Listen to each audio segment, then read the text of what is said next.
Hello everyone, welcome back to my YouTube channel Sai Khushi creations. आज के video में मैं आपको ये बताने वाली हूँ कि आप भोलेनाथ को बेलपत्र किस प्रकार से अर्पित करें। भोलेनाथ को बेलपत्र अति प्रिय है, ये तो हम सब जानते हैं, पर उन्हें बेलपत्र चढ़ाने का सही तरीका क्या है। तो यहाँ पर मैंने शिवलिंग विराजित कर लिए हैं। आप मंदिर में जाएं, जहाँ पर भी पूजा करें, अगर आपको पास मौका मिले तो इसी तरीके से बेलपत्र चढ़ाएं, क्योंकि शिवरात्रि के दिन तो देखिए बहुत ज़्यादा भीड़ होती है, भगवान पर सामान चढ़ जाए यही काफ़ी होता है। पर अगर मंदिर खाली है, आपके पास समय है, अगर आपको मंदिर खाली मिल जाता है तो इसी तरीके से आप भगवान भोलेनाथ को बेलपत्र अर्पित करें। तो सबसे पहले तो आप भगवान को फूल चढ़ा दें, जैसे पूजा करते हैं वैसे ही आप पूजा करें।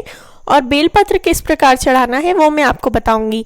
तो बेलपत्र जो है 3 पत्री भी होता है, 5 पत्री भी होता है, 7 पत्री भी होता है, ऐसे ऑड नंबर में पत्ते बढ़ते जाते हैं।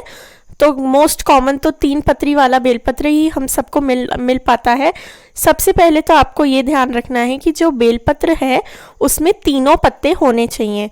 तो बेलपत्र आप कई तरीके के बेलपत्र आते हैं, जो पत्तों की शेप होती है वो भी अलग अलग होती है। कई पत्तों में जो है एकदम पतले पतले पत्ते होते हैं, कई में इस तरीके के चौड़े होते हैं, नाजुक पत्ते होते हैं। तो तरह तरह के बेलपत्र की जो है शेप होती है।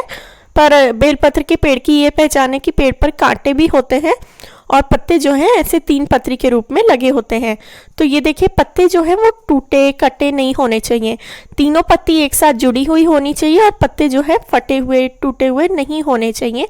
और कई बार जब हम साथ में धतूरा ले आते हैं और बेलपत्र, तो छोटे छोटे छेद हो जाते हैं।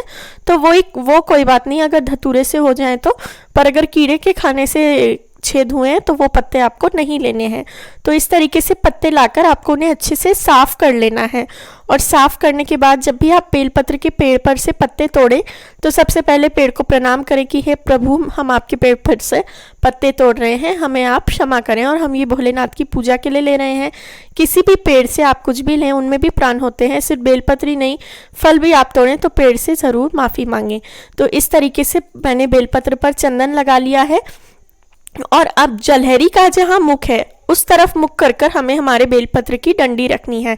और बेलपत्र जो है, जो फ्रंट की साइड होती है, वो शिवलिंग को टच करनी चाहिए। तो ये देखिए, चंदन लगा लेंगे और उसके बाद इस तरीके से रखेंगे। जलहरी की तरफ जो डंडी है उसका मुख होना चाहिए और जो अंदर की साइड है वो भोलेनाथ की तरफ होनी चाहिए और जो बाहर की साइड है वो हमारी तरफ। तो इस तरीके से अब बेलपत्र कितने चढ़ाएं? 5, 7, 11, 9, 21, 51, 101, 108, जितने बेलपत्र आप भगवान को अर्पित करना चाहें कर सकते हैं। और एक बात, अगर शिवलिंग पर पहले से बेलपत्र चढ़े हुए हैं तो वो भी आप वापस चढ़ा सकते हैं। कई बार क्या होता है, शिवरात्रि पर या किसी भी कारण से हमें अगर बेलपत्र ना मिल पाए तो जो पहले के चढ़े हुए होते हैं दूसरे भक्तों के द्वारा, वो आप वापस से धोकर चढ़ा सकते हैं। बेलपत्र कभी बासी नहीं होता, कभी जूठा नहीं होता।